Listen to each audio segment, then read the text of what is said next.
வணக்கம்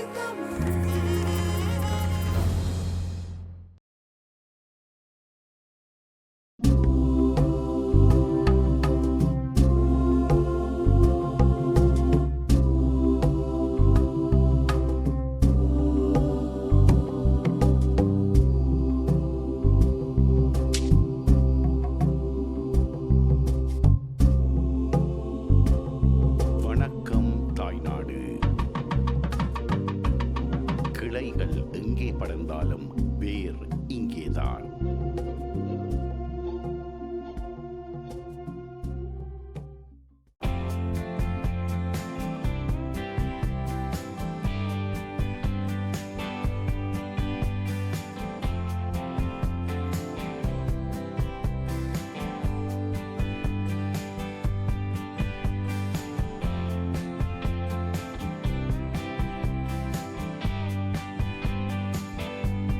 தாய்நாட்டில் தற்போது நுங்கு சீசன் ஆரம்பமாகியுள்ளது.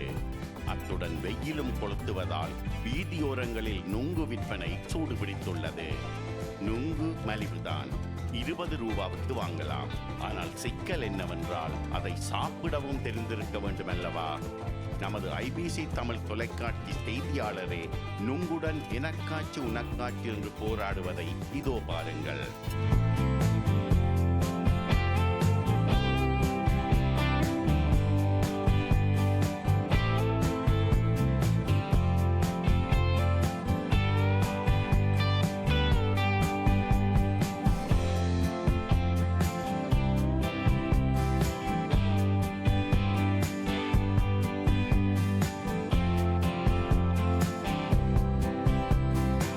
வணக்கம் நேர்களே, முல்லைத்தீவு மாவட்டத்தின் முள்ளியவளை பகுதியை நோக்கி சென்று கொண்டிருக்கும் போது இந்த பாதையூட சென்றபோது இதில் ஒரு நொங்கு விற்பனை நிலையம் ஒன்று காணப்பட்டது. சின்ன ஒரு கடை.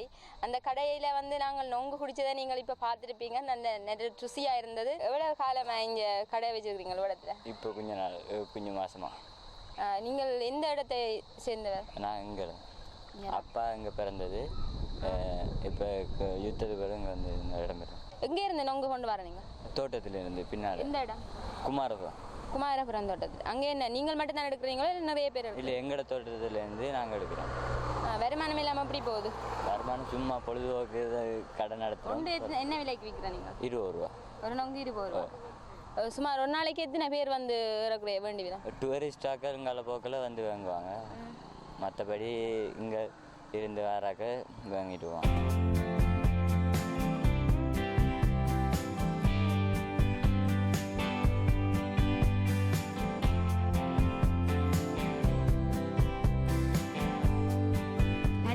இருந்து பறித்து வரப்படும் நுங்கு சீராக வெட்டப்பட்ட பின்னர் அதன் உள்ளே இருக்கும் கண்களை பார்க்கும் போதே நுங்கு குடிக்க தோண்டும்.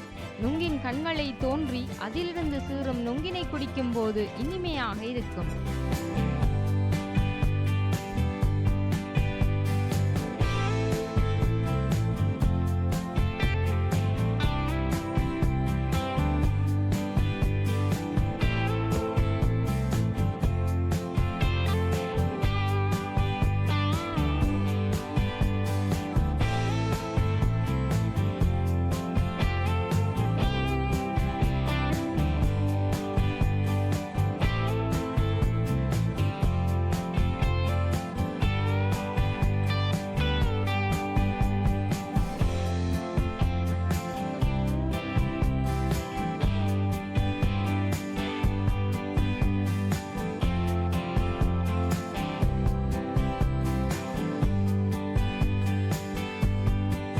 வீதியோரத்தில் விற்பனை செய்யப்படும் இந்த நுங்குக்கு நிறைய மவுசுதான்.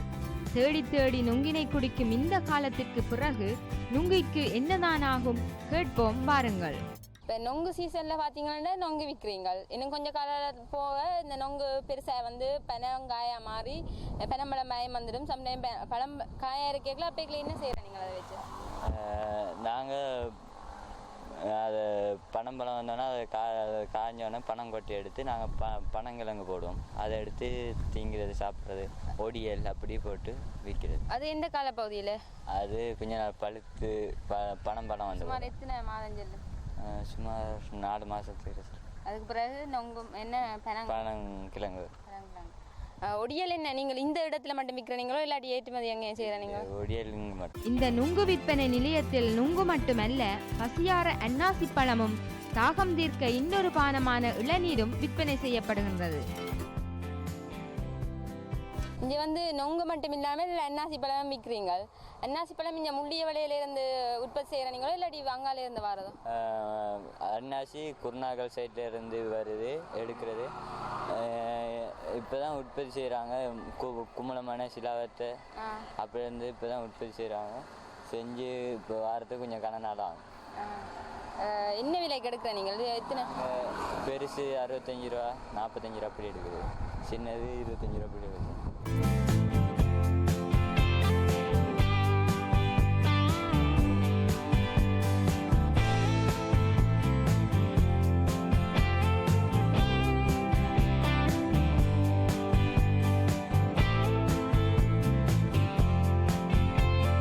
உங்களோட நொங்கு நல்ல டேஸ்ட்டாக இருந்தது. அதே மாதிரி நீங்கள் தந்திருக்கிற அன்னாசி பழம் இனித்தான் சாப்பிட போவோம். இதுவும் நல்ல ருசியாக இருக்குமென்னு நினைக்கிறேன். இவ்வளோ நேரம் உங்களோட நேரத்தை பொருட்படுத்தாது எங்களுக்காக இந்த பேட்டி தந்தமைக்காக IBC தமிழ் தொலைக்காட்சி சார்பாக மிக்க நன்றியை தெரிவித்துக் கொள்கின்றேன். நன்றி. நன்றி.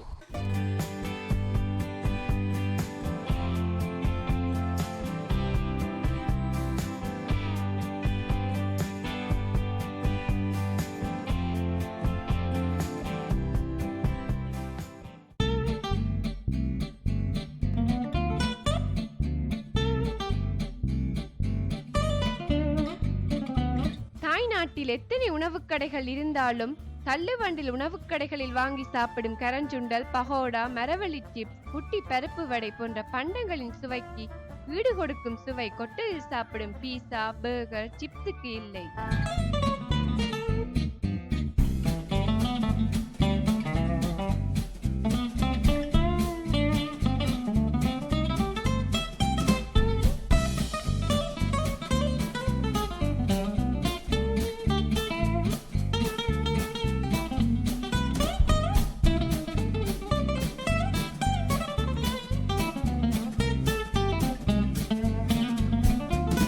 நிகழ்ச்சியில் நாங்கள் விசுவமடைவில் தள்ளுவண்டு கடையில் உள்ள புட்டி பருப்பு வடை, மரவள்ளி சிப்ஸ் பற்றித்தான் பார்க்க போகிறோம்.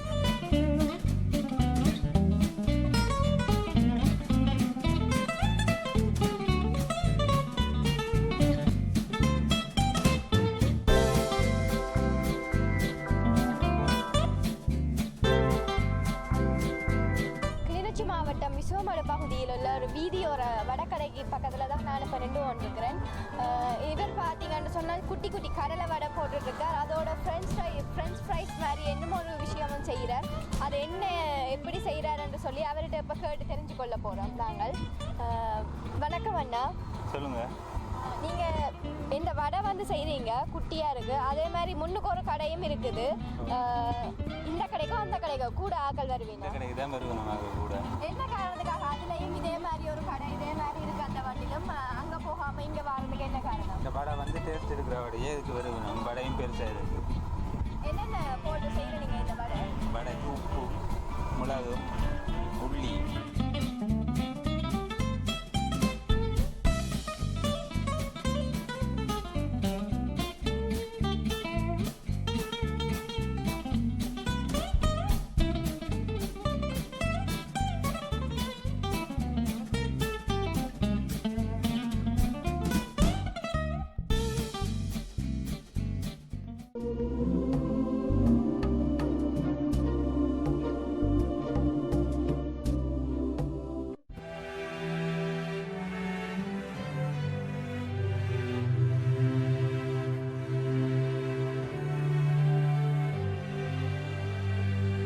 செடிகள் நிறைந்திருக்கும் இந்த இடத்தில் இந்த பையன் என்ன செய்கின்றான்?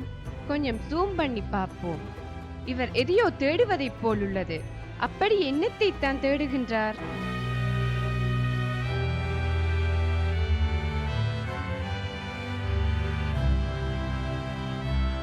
இந்த உரப்பையில் என்னதான் இருக்கின்றது? ஒருவேளை திருடனாக இருப்பாரா? அப்படி என்ன இந்த செடி நிறைந்த இடத்தில் இருக்கின்றது திருடுவதற்கு?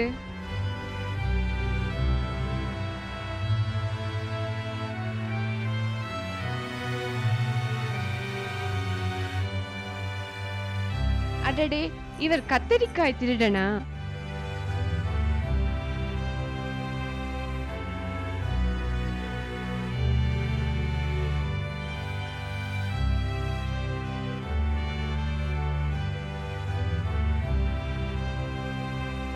அவரின் புன்னகை காட்டிக் கொடுக்கின்றது அவர் கத்தரிக்காய் தோட்டத்து முதலாளி என்று.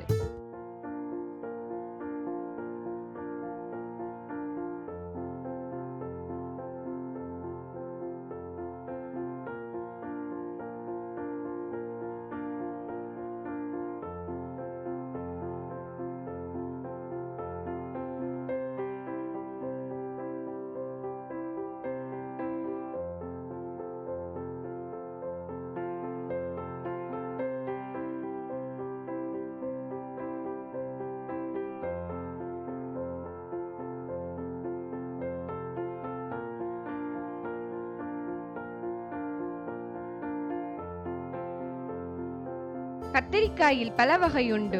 மட்டு கத்தரிக்காய், நாவல் கத்தரிக்காய், வெள்ளை கத்தரிக்காய், சுண்டங்கத்தரிக்காய், வட்டு கத்தரிக்காய் என்பனவாகும். இன்னொரு வகையான கத்தரிக்காயும் உள்ளது. அது உங்களுக்கு கண்டிப்பாக தெரிந்திருக்கும். என்னவென்று யோசிக்கின்றீர்களா? அதுதான் சூத்தை கத்தரிக்காய்.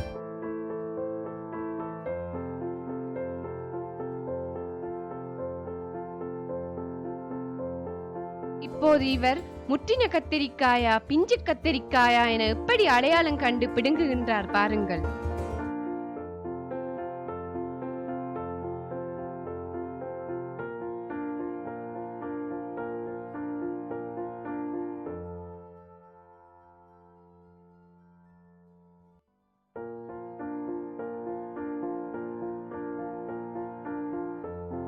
பிடுங்கிய கத்தரிக்காய்களில் அதில் நல்ல கத்தரிக்காயை தேர்ந்தெடுத்து கூடாத கத்தரிக்காய்களை கழித்து சந்தைக்கு கொண்டு செல்ல ஆயத்தமாகிக் கொண்டிருப்பதை பார்த்து கொண்டிருக்கின்றீர்கள்.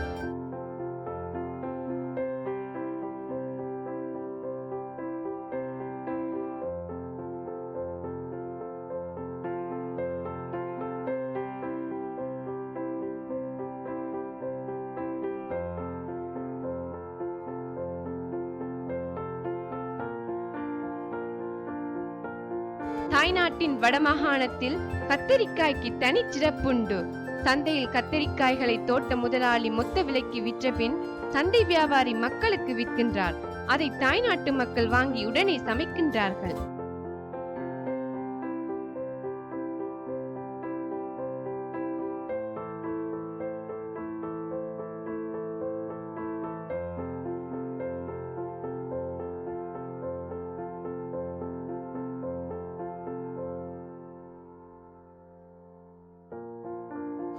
ஐயா, எனக்கு கத்தரிக்காய் வேணும். இல்லைம்மா, கத்தரிக்காய் மட்டும் கேட்குறீங்க. எவ்வளோ சாமானுங்கிறது கத்தரிக்காய் மட்டும் தான் வேணும். எனக்கு கத்தரிக்காய் மட்டும்தான் வேணும். வண்டிக்காய் அழகு, ஈரப்பிலாக்க அழகு, நீங்கள் கத்தரிக்காய் மட்டும் கேட்டு பண்ணிக்கிறீங்க. இல்லை ஐயா, எனக்கு கத்தரிக்காய் மட்டும்தான் வேணும். கத்திரிக்காய் உங்களுக்கு பிடிக்கும்? எனக்கு இல்லை ஐயா, இது ஐபிசி நேயர்களுக்கா. எனக்கு இன்றைக்கு கத்திரிக்காய் குழம்பு செய்யணும். எனக்கு வெள்ளை கத்திரிக்காய் வேணும். இருக்கா வெள்ளை கத்திரிக்காய்? வெள்ளை கத்திரிக்காய் இல்லையம்மா, நீல கத்திரிக்காய் எங்களுக்கு. அப்படின்னா மற்ற அந்த கத்திரிக்காய் பொதுவாக இதை கொண்டு போங்க. வண்டிக்காய் அழகு, பாவக்காய் அழகு. நீல கத்திரிக்காய் எங்க இருக்கு? நீல கத்திரிக்காய், நீல கத்திரிக்காய், சிவத்த கத்திரிக்காய். சிவத்த கத்திரிக்காயா? சிவத்த கத்திரிக்காய் எங்க இருக்கு? இது உங்களுக்கு சிவத்த கத்திரிக்காயா? இது நீல கத்திரிக்காயா? ஐயா ஐயா, நாவல் கத்திரிக்காய் எத்தனை கிலோ போடுவோம் உங்களுக்கு? ஆனா குழம்புக்கு வந்து வெள்ளை கத்திரிக்காய் தான் டேஸ்ட் இல்லைன்னு சொல்லினோம். அப்ப எனக்கு நாவல் கத்திரிக்காய் வேணும், வெள்ளை கத்திரிக்காய் வேணும். வெள்ளை கத்திரிக்காய் இல்லையே, இவ்வளோ மிளகறிங்களுக்கு நீர் வெள்ளை கத்திரிக்காய் கேட்டால் நான் என்ன செய்யறது? 60 அதான் நான் திரும்ப திரும்ப சொல்றேன், எனக்கு இல்லை, இது ஐபிசிக்கு. எனக்கு வெள்ளை கத்திரிக்காய் வேணும். வெள்ளை கத்திரிக்காய் இல்லையம்மா, அவ்வளோ மிளகறி முருக்கங்காய் எல்லாம் அதை விட தரமான சாமான் இல்லை. அப்ப இந்த நாவல் கத்திரிக்காயில என்ன கறி செய்யலாம்? நாவல் கத்திரிக்காயில என்ன கறி செய்யலாம்? எல்லாம் செய்யலாம். சம்பல் போடலாம், குழம்பு வைக்கலாம், மற்றது பால் கறி வைக்கலாம். மரக்கறி வாங்கி கொண்டு போறீங்க. இன்னைக்கு என்னென்ன மரக்கறி வாங்கிட்டு போறீங்க? கத்தரிக்காய், வெண்டிக்காய், முருங்கைக்காய், மற்றது லீக்ஸ், வெங்காயம் பச்சை மிளகாய், மற்றது இது மீன். கத்தரிக்காயை நீங்க என்னன்னு பார்த்து வாங்குங்க. பிஞ்சு கத்தரிக்காயா பார்க்கணும் பிள்ளை. மொத்தம் அந்த அப்படி அமர்த்தி பார்த்தா லேசா அமர்த்து படம். அங்கே இருக்குது வேறு மாதிரி இருக்கும். இதில் சூத்தை இருக்குது, சூத்தை ஒன்றும் இல்லாமல் இருக்கு. இப்படி பளபளண்டு மெதுவாக இப்படி அமர்த்தினா மென்மையாக இருக்கும். இங்கே பேரும் அமர்த்தினா இது வெட்டினா பிஞ்சாக இருக்கும். உள்ளுக்கு இல்லாட்டி அந்த கொட்டைகள் வந்து விதை அப்படியே இருக்கும். சூத்த கத்திரிக்காய் என்னென்னு கண்டுபிடிச்ச நீங்க? சூத்து சில வேளை கத்திரிக்காய் வெட்டைக்கு இப்ப வெளியால பாக்க சரியா இருக்கும், வெட்டைக்குள்ள இருக்காதா? இல்ல இது அமர்த்துப்படாத அமிலோட, அப்ப அமர்த்துப்படாததா இருக்கும். அது உண்டு. மற்றது வெளியில எப்படியும் இருக்கும், ஒரு சின்ன நண்டாலும் இருக்கும். ஒரு சூத்தை நல்ல கத்திரிக்காயை நல்லா அமர்த்தி பார்த்து தான் வாங்கணும். மெதுவா அமர்த்தினா மென்மையா வரும். இது ஆனா இங்க இதுக்குள்ள சரியில்லை. சரி அம்மா, நான் இனிமே கத்திரிக்காய் வாங்குறேன். எனக்கு 1 கிலோ கத்திரிக்காய் போடுங்க. நீங்க சூத்த கத்திரிக்காயும் போட்டுறீங்க, அமர்த்தி வாங்கணுமெண்டு எனக்கு ஒரு அம்மா சொல்லியிருக்காங்க. பாருங்க எல்லாம் பிஞ்ச கத்திரிக்காய் இந்த கத்திரிக்காய் அமர்த்தப்படாதாம். எனக்கு அமர்த்துற மாதிரி நல்லா அமர்த்தி பார்த்து போடுங்க.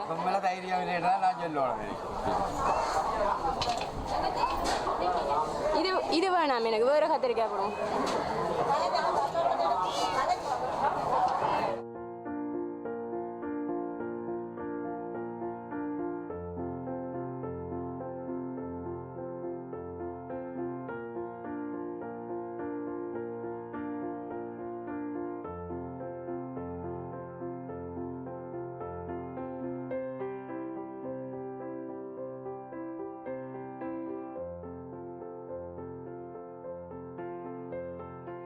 சந்தையிலேருந்து மரக்கறி வாங்கி கொண்டு போறீங்க. உங்களுக்கு மரக்கறி என்னென்ன மரக்கறி, நல்ல மரக்கறி அல்லாட்டி உங்களை கத்திரிக்காய் இப்போ வந்து தேர்ந்தெடுப்பீங்களா? இது நல்ல கத்திரிக்காய் உண்டு. ஆமாம், கத்திரிக்காயை நாங்கள் வந்து பார்த்தா தெரியும், எங்களுக்கு சூத்த இல்லாத தவத்தி எடுப்போம்.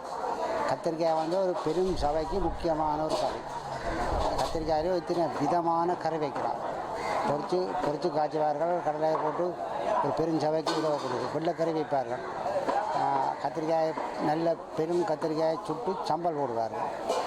பெருங்கத்திரிக்காய்ண்டா பெரிய கத்திரிக்காய்களை பெருசாக சுட்டால் அதை பிராண்டி சம்பல் போட்டால் அது ஒரு சாதி டேஸ்ட்டாக இருக்கும். மற்றது கத்திரிக்காய் வந்து வெள்ளைக்கறி வைக்கிறோம். எத்தனையோ விதத்தில் குழம்பும் செய்யணும். குழம்பு இது ஒரு 5-6 கத்திரிக்காயில் ஒரு 5-6 விதமான கறி சமைப்பார். அது ஒரு பெரிய ஒரு நல்ல ஒரு கல்யாண வீட்டுக்கு ஒரு பெரிய கொண்டாட்டங்களுக்கு முக்கியமான ஒரு கறி. அதே யாழ்ப்பாணத்தார் மட்டுமல்ல, கொழும்பில் உள்ளாக்கிறதுனால எல்லாருக்கும் அது ஒரு உதவக்கூடிய ஒரு பிரயோஜனமான ஒரு முக்கியமான கறி தான் கத்திரிக்காய். நீங்கள் கத்திரிக்காயில் நீங்கள் எதை விரும்பி சாப்பிடுவீங்க? கத்திரிக்காய் குழம்பையா, கத்திரிக்காய் வெள்ளைக்கறியா? இல்லை, கத்திரிக்காய் வெள்ளைக்கறி வந்து இப்போ மச்சத்துக்கு வச்சு காய்ச்சற டைம் கொழுப்பு போட்டு காய்ச்சினா அது ஒரு புறம்பான டேஸ்ட்டாக இருக்கும். வெள்ளைக்கறி கத்திரிக்காய் செஞ்சால் நல்லா இருக்கும். பொறிச்சு காய்ச்சினா அது ஒரு சாதி டேஸ்ட்டாக இருக்கும். எல்லாம் ஒவ்வொரு விதத்திலையும் ஒவ்வொரு டேஸ்ட்டை தரக்கூடிய சாப்பிடும். அது வந்து ஒரு முக்கியமாக இங்கே ஆக்கள் ஒரு பெருநிறவுக்கு முக்கியமாக கத்திரிக்காய் தான் கொண்டு வர ஒரு விசேட நாட்கள் கத்திரிக்காய் கறி எப்படி என்னாலும் இருக்கும். நீ ஒரு கோயிலில் ஒரு அன்னதானம் கொடுக்குற இடத்தையும் வெள்ளை கத்திரிக்காய் கண்டிப்பாக கொண்டு சமைப்பார்.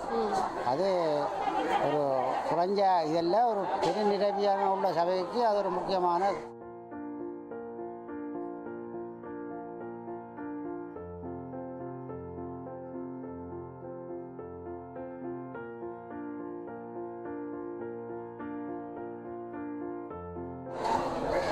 நீங்கள் இன்றைக்கு சந்தையிலேருந்து என்ன மரக்கறி வாங்கி கொண்டு போகிறீங்க? நாங்கள் பாவக்காய் முருக்கங்காய் வாங்கி கொண்டு போகிறோம்.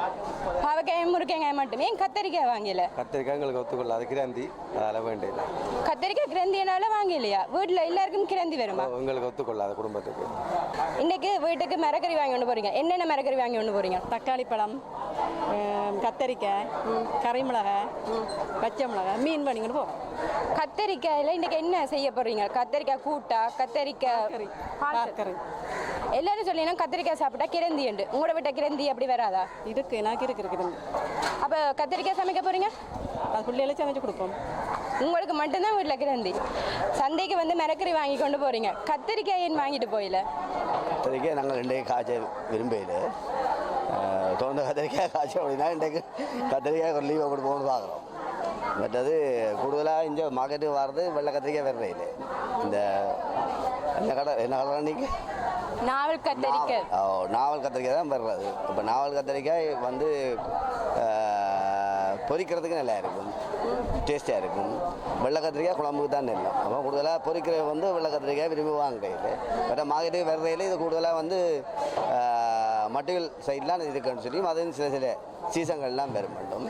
அப்படியே இப்போ சீசன் இல்லை அப்படின்னாலே வெள்ளை குறைவாக இருக்குது வெள்ளை கத்திரிக்காய். சில இடங்களில் வெள்ளை கத்திரிக்காய் இங்கே இருக்குது, மருதாமணத்தில் எல்லாமே இருக்குது. அது அந்தளவுக்கு ஸ்டாண்டர்ட் இல்லை. மட்டுவில் கத்திரிக்காய் ஸ்டாண்டர்டுக்கு அது வராது, அவ்வளோ சொல்லக்கூடியா இருக்கும். நாவல் கத்திரிக்காய் வந்து பொரிச்சா நல்லா இருக்கும், வெள்ளை கத்திரிக்காய் வந்து குழம்பு வச்சா நல்லா இருக்கும்னு சொல்கிறீங்க. வீட்டில் நீங்களா சமைக்கிறீங்க? நான் சமைப்பதில்லை, கூடுதலாக என் ஒய்ஃப் வந்து தான் சமைக்கிறது. அப்போ அவள் அந்த ஸ்டாண்டர்டை பற்றி அதிகமாக சொல்கிறபடியாக நான் சந்தையில் வந்து வாங்கும்பொழுது அப்படியான தரத்தை பிரீதி தான் வாங்குவேன். சரி ஐயா, நன்றி. கட்டாயமாக எல்லோருடைய வீடுகளிலும் கத்தரிக்காய் கறி தினமும் இருக்கும். அதுவும் அசைவ உணவோடு கட்டாயம் கத்தரிக்காய் வெள்ளைக்கறி செய்வார்கள்.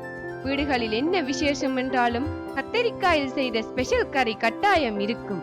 கூடுதலாக விசேஷ தினங்களில் கத்தரிக்காய் பிரட்டல் கறி செய்வார்கள். இந்த கறியையும் புரியாணியையும் ஒரு பிடி பிடிக்கும் போது ஏற்படும் சுவை ஆஹா எப்படி இருக்கும்! தோட்டத்திலிருந்து பிடுங்கிய பின் உடனடி கத்திரிக்காயை சமைத்து சாப்பிடும் போது ஆஹா என்ன சுவை!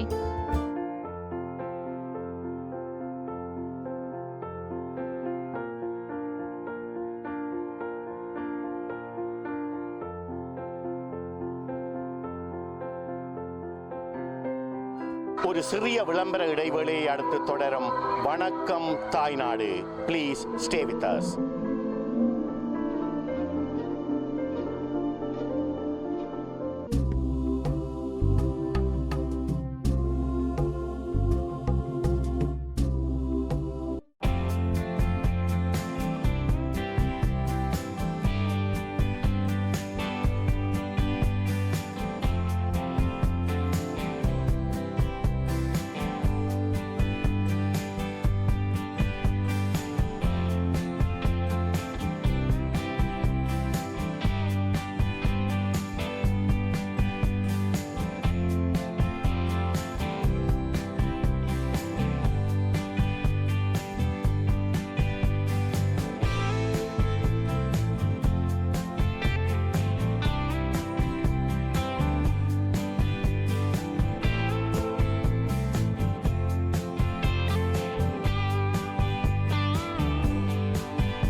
துதுமலை அம்பாள் விளையாட்டுக் கழகம் கலை கலாசாரத்தை வளர்க்கும் முகமாக துதுமலை சின்மய பாரதி பாடசாலையில் பாடசாலை மாணவர்களுக்கு வைத்த போட்டிகளை பற்றித்தான் பார்க்க போகின்றோம்.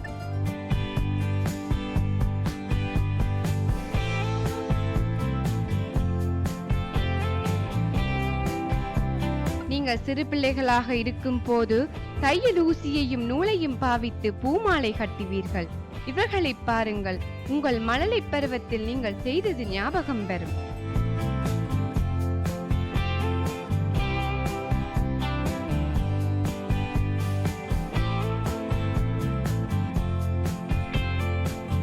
இந்த மாணவர்கள் எப்படி ஒவ்வொரு பூவாக எடுத்து நாரில் தொடுத்து மாலை கட்டுகின்றார்கள் பாருங்கள்.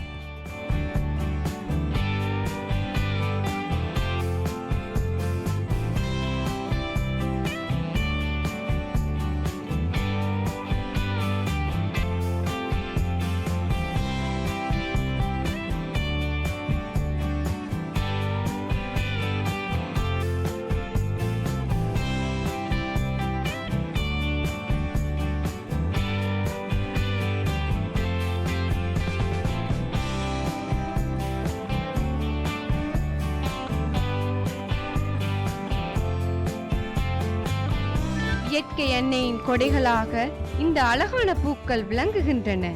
பல்வேறு வகையான அழகான பூக்களை ஒன்றாக தொடுக்கும் போது அழகான மாலை பிறக்கின்றது. பார்க்கவே எவ்வளவு அழகாக இருக்கின்றன. சுதுமலை ஸ்ரீ புவனேஸ்வரி அம்பாள் கோயில் மகோத்சவத்தை முன்னிட்டு சுதுமலை அம்பாள் விளையாட்டுக் கழகத்தினரால் கலை கலாச்சாரம் சம்பந்தமாக நிறைய போட்டிகள் நடத்தப்பட்டு வருகின்றன. அதில் ஒரு பகுதியாக இன்று கோலம் போடுதல், மாலை கட்டுதல் போட்டி இடம்பெற்றுக் கொண்டிருக்கின்றது. இதில் பங்கேற்பதற்காக பல பாடசாலைகளில் இருந்து மாணவர்கள் ஆர்வத்துடன் இங்கே வருகை தந்துள்ளனர். அந்த வகையில் இப்போது அவர்களை அழைத்து வந்த பெற்றோர் ஒருவரை நாம் சந்திக்கலாம். நீங்கள் இங்கே அழைச்சிட்டு வந்திருக்கீங்க போட்டியில் பங்கு பெற்றதுக்காக? மகளே, நீங்கள் இங்கே சுதுமலை இடத்த இங்கேயா இருக்கீங்க? இல்லை, நாங்கள் சங்கானது எடுக்கிறோம். நாங்கள் ஓகே. பிள்ளை இப்போ எத்தனையாம் வகுப்பு படிக்கிறா? 4ஆம். எந்த ஸ்கூலில் படிக்கிறா? நான் இப்போ மகளிர் கல்லூரியில். இந்த போட்டியில் பங்கு பெற்றதுக்காக உங்களோட இப்போ இங்கே அயலவர்களை அப்படி எந்த எடுத்ததோ இல்லாட்டி ஒவ்வொரு ஸ்கூலில் இருந்த மக்களை அனுப்பினமா? ஸ்கூலில் இருந்து நாங்கள் அனுப்பினேன். எத்தனை வருஷமாக இந்த பிள்ளையை இங்கே அனுப்பிட்டு இருக்கீங்க இந்த போட்டிக்காக? இந்த வருஷம் தான் முதல் தடவையாக அனுப்புகிறோம். இதுக்கு முதல்ல இப்போ இந்த போட்டியில் உங்களோட பிள்ளை பங்கேற்றுக் கொள்றதுல இப்போ நீங்கள் வீட்டில் அவருக்கு பயிற்சி அளித்து அப்படி எதாவது செஞ்சுருக்கீங்களா? வீட்டில் பயிற்சி அளிச்சிருக்கேன். இந்த பிள்ளை இந்த போட்டியில் பங்கேற்றதை பற்றி நீங்கள் என்ன நினைக்கிறீங்க? இப்படியான போட்டிகள் நடத்துறதால பிள்ளைகளுக்கு நல்ல முன்னேற்றம் இருக்குது. அவையால் தாங்களை முன்வந்து செய்யக்கூடிய வாய்ப்பும் இருக்கிறது. தங்களோட கலாச்சாரத்தை பின்பற்றக்கூடிய முறையில் இருக்க மாலாட்டுற போட்டி, இப்படி கோல போட்டி, அப்புறம் தங்களோட வீடுகளில் நடக்கிற ஒவ்வொரு போட்டிகளுக்கும் தாங்களே அதை செய்ய வேணுமென்று அவையால் முன்வரக்கூடிய ஆர்வம் எல்லாம் இருக்குது இப்படியான போட்டிகள் நடத்துறதால.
நாங்கள் இப்பொழுது மாலை கட்டுற போட்டியில் பங்கேற்றுக் கொண்ட மாணவர்களை சந்திக்க போகிறோம். எத்தனை வருஷமாக மாலை கட்டிட்டு இருக்கீங்க? 6 வருஷமாக கட்டுறேன். 6 வருஷமாக மாலை கட்டுறீங்க. உங்களுக்கு மாலை கட்ட யார் பழக்கி விட்டது? எங்களோட ஸ்கூலில் ஒரு அக்கா பழகிட்டேன். பூ எல்லாம் என்ன மாதிரி நேற்று ராத்திரி ஆஞ்சி வச்சதா இல்லாட்டிக்கு மார்னிங் வரும்போது ஆஞ்சிங்களா? மார்னிங் வரும்போது ஆஞ்சி. ஓகே. மாலை கட்டி முடிஞ்ச பிறகு தண்ணி தெளிச்சிங்க தானே? ஏன் அந்த தண்ணி தெளிக்கிறீங்க? வாடாமல் இருக்கிறதுக்கு, பூ வாடாமல் ஃப்ரெஷ்ஷாக இருக்கும். ஓகே. இப்போ 2 பேரும் மாலையெல்லாம் கட்டி முடிஞ்சு இந்த போட்டியில் பங்கேற்றதை பற்றி என்ன நினைக்கிறீங்க? எங்களுக்கு விருப்பமாக இருந்துச்சு இது மாலை கட்டுறதுக்காக. இப்போ போட்டியில் பங்கு. ஒரு மாலை கட்டுறதுக்கு உங்களுக்கு எவ்வளோ நேரம் எடுத்துச்சு இப்போ இந்த மாலை கட்டி முடிய? 1 மணித்தியாலம். ஓகே. எத்தனை வகையான மாலை உங்களுக்கு கட்ட தெரியும்? 3 வகையான மாலை கட்ட தெரியும். ஒன்று வந்து கழுத்துக்கு போடுற மாலை, ஒன்று ஆண்டான் மாலை, ஒன்று சரமன்றது வந்து விளக்கு அதுகளுக்கு யூஸ் பண்ணுறது. விளக்கு அதுகளுக்கு யூஸ் பண்ணுறது, சுவாமி படங்களுக்கு. இந்த மாலையெல்லாம் நீங்கள் என்ன வீட்டை கொண்டு போவீங்களா இல்லாட்டிக்கு கோயிலுக்கு கொடுத்துட்டு போகிறீங்களா? கோயிலுக்கு கொடுத்துட்டு போகிறோம்.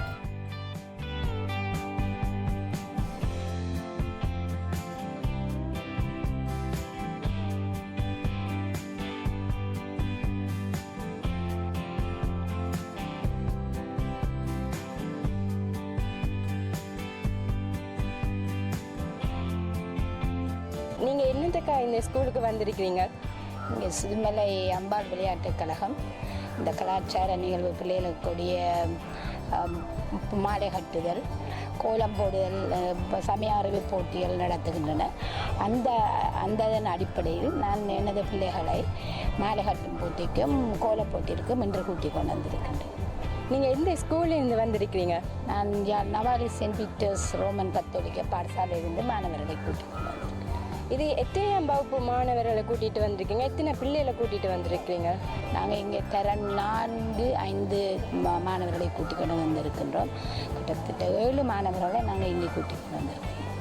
அவைக்கு நீங்கள் முதலே ஸ்கூலில் பயிற்சி கொடுப்பீங்களா, இல்லாட்டி அதை வீட்டிலேருந்து பயிற்சி எடுத்து அல்லாட்டி அதை விருப்பப்பட்டு தான் வரணுமா, இல்லாட்டி நீங்கள் செலக்ட் பண்ணுறீங்களா? அவ்வாறு இல்லை, பிள்ளைகளின் விருப்பத்தோடு கொண்டு வந்திருக்கிறோம். எங்களுடைய ஆசிரியர்கள் அதற்கு பயிற்சிகள் கொடுத்திருக்கின்றார்கள். எவ்வளவு காலமாக இந்த மாணவர்களை இந்த போட்டிக்கு அழைத்து வருகிறீங்க? கடந்த 4 வருடங்களாக இந்த சமய அறிவு பரீட்சை போட்டிக்கு மாணவர்களை அழைத்து வந்திருக்கின்றோம். கடந்த ஆண்டு தொடக்கம் இந்த கோல போட்டி, மாலை கட்டும் போட்டியில் இருக்கிறார். அதற்கு மாணவர்களை அழைத்து வந்திருக்கின்றோம். ஆக கோல போட்டியும் மாலை கட்டுற போட்டியுமா நடக்குது? வேறு ஏதாவது சைவ சமய அறிவு போட்டி, எழுத்து பரீட்சைகளும் இங்கே நடைபெறுகின்றன.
வேறு பாடசாலையில் வந்து மாலை கட்டுற போட்டியில் பங்கு பற்றிய 3 மாணவர்களோடு தான் நாங்கள் இப்போது கதைக்க போகிறோம். உங்களோட பேர் என்ன? தாரணி. லக்ஷ்மி. உங்களுடைய ஸ்கூலுக்கு என்ன பேர்? நான் பேர்ஸ் காலேஜ். இந்த மாலை கட்டுற போட்டி எத்தனை நாள் உங்களுக்கு நீங்கள் ப்ராக்டிஸ் எடுத்துருது? 3 நாள். இல்லை, ப்ராக்டிஸே எடுக்கல, இன்றைக்கு தான் ஃபஸ்ட்டாக வந்து கட்டுறீங்களா? 6லேருந்து பழகிட்டு வந்தேன். 6லேயே கட்ட பழகிட்டேன்.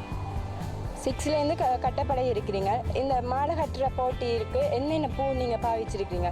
மஞ்சள் பூ, கடுதாசி பூ, வெள்ளைப்பூ, வாடாமல்லிகைப்பூ. இல்லை வீட்டிலிருந்து சொல்லி கொடுத்துருக்குறாங்களா, இல்லாட்டி ஸ்கூலில் தான் நீங்கள் பழகி இப்படி போட்டிக்கு வந்திருக்கிறீங்களா? அறநெறியில் பழகி வந்து. அறநெறியில் பழகி வந்திருக்கிறீங்க. ஓகே, இப்போ நீங்கள் மாலை கட்டி முடிஞ்சுது. இப்போ நீங்கள் என்ன நினைக்கிறீங்க? உங்களோட டைமுக்குள்ளே வந்து மாலை கட்டி முடிச்சிட்டிங்களா, இல்லை இன்னும் டைம் எடுத்துருக்கணுமா, ஒழுங்காக செஞ்சிட்டோமா, என்ன நினைக்கிறீங்க? டைமுக்குள்ளே கட்டி முடிச்சிட்டோம்.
யாழ்ப்பாணம் ஒரு காலத்தில் கல்வி கலாச்சாரம் என சகல வகையிலும் இலங்கையில் முன்னிலையில் இருந்தது. ஆனால் இப்போது அது தலைகீழாக மாறிவிட்டது. இப்போது யாழ்ப்பாணம் முன்னிலையில் இருக்கின்றது. எதற்கு தெரியுமா? போதைப்பொருள் பாவனை அதிகம் காணப்படும் இடமாகவும் கலாசார சீரழிவு அதிகம் இடம்பெறும் இடமாகவும் காணப்படுகிறது.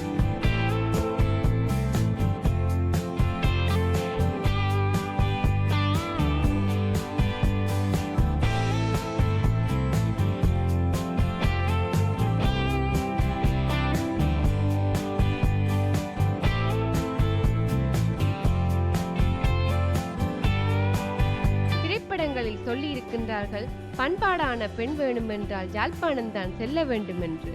ஆனால் இங்கே அதிக போதைப் பொருள் பாவனை இடம்பெறுவது கூட பிரபல பெண்கள் பாடசாலை ஒன்றில்தான். யாழ்ப்பாணத்திற்கு பல முகங்கள் உண்டு. ஆனால் இன்று புதிய யாழ்ப்பாணத்தை பற்றி பார்க்க போகிறோம்.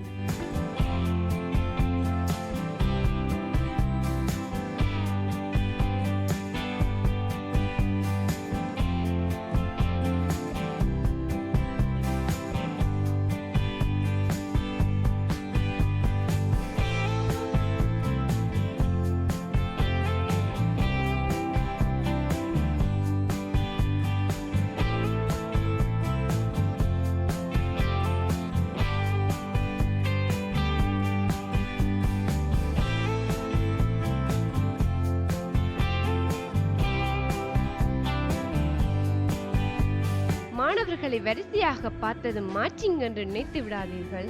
இன்று ஒரு அமைதி போராட்டம் இடம்பெறுகின்றது. ஏனென்றால் போதைப்பொருள் தடுப்பு, கலாச்சார சீரழிவு தடுப்பிற்காகவே இந்த ஊர்வலம் இடம்பெறுகின்றது. மானிப்பாய் அந்தோனியார் ஆலயத்திலிருந்து மானிப்பாய் ஹிந்து கொலிஸ் வரைக்கும் இந்த ஊர்வலம் இடம்பெற்றது.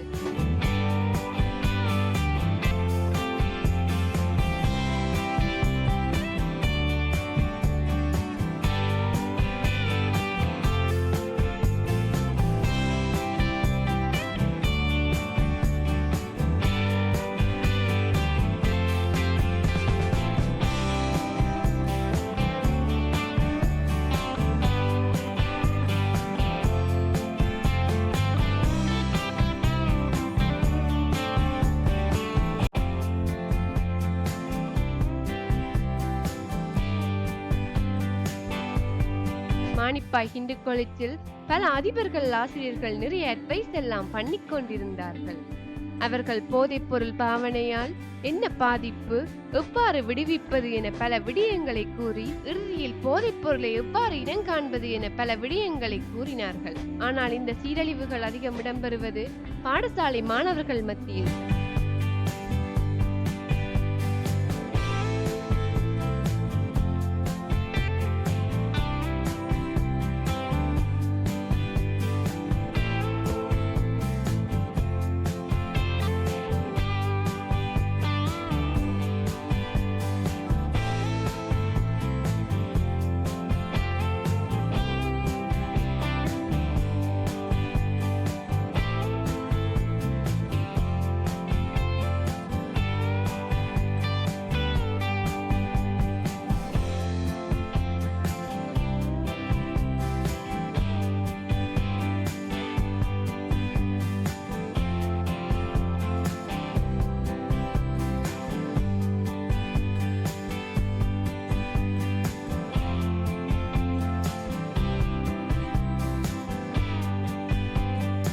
இப்போது ஆளுக்கு ஒரு போர்டை தூக்கி கொண்டு செல்லும் இவர்கள் போலுள்ள பல மாணவர்கள் தான் இவ்வாறான விடயங்களில் ஈடுபடுகின்றார்கள்.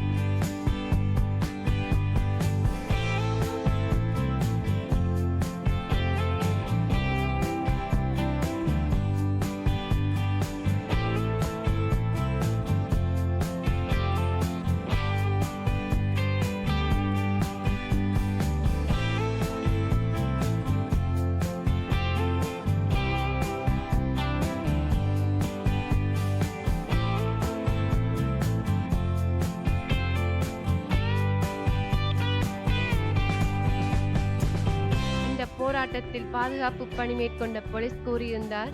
இப்போது இவர்கள் போர்டு தூக்கி கொண்டு செல்கின்றார்கள். ஆனால் இவர்களில் ஒருவன் தான் 16 வயதிலேயே லோப் பண்ணி ஓடி போகின்றார்கள், மது பாவிக்கின்றார்கள், வேறு போதைப் பொருட்கள் பயன்படுத்துகின்றார்கள். இப்போது போட்டை தூக்கி கொண்டு போனால் அவர்கள் அவற்றை செய்யாமல் நிறுத்தப் போவதும் இல்லை. ஏன் இந்த கூட்டத்திலேயே கூட வந்த போட்டை கலட்டி மட்டை வேறு தடி வேறாக வைத்திருக்கின்றார்கள் இவர்கள். எல்லோரும் இப்படி கூப்பிட்டு அட்வைஸ் பண்ணி விட்டா போல திருந்த போகின்றார்களா என கேட்கின்றார் அந்த அதிகாரி.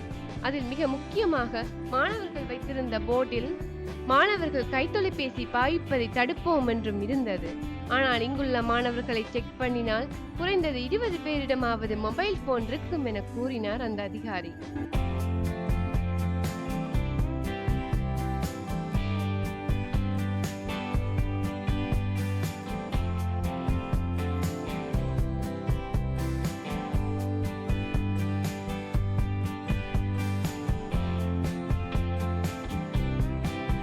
படிப்பை முடித்து பிகாம், BA, MBBS பட்டம் பெற்று வந்த யாழ் மண்ணில் தற்போது கூடுதலான மாணவர்கள் பெறும் பட்டம் குடிகாரன் என்றுதான்.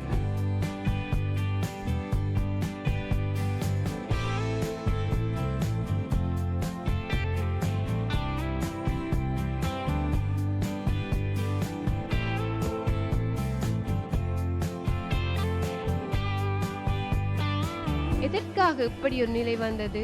கூட்டத்தில் பேசிய அதிபர்களில் பலர் கூறியிருந்தார்கள் இது யாழ்ப்பாணத்தை சீரழிக்க திட்டமிட்டு செய்யப்பட்ட சதி என்று. ஆனால் மாணவர்களுக்கு மதி இல்லையா? ஆசிரியர்கள், பெற்றோர்கள், அதிபர்கள் இருப்பதே மாணவர்களை கண்காணிக்கத்தான்.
மீண்டும் யாழ்ப்பாணம் கல்வி கலாசாரத்தில் முன்னேறுமா?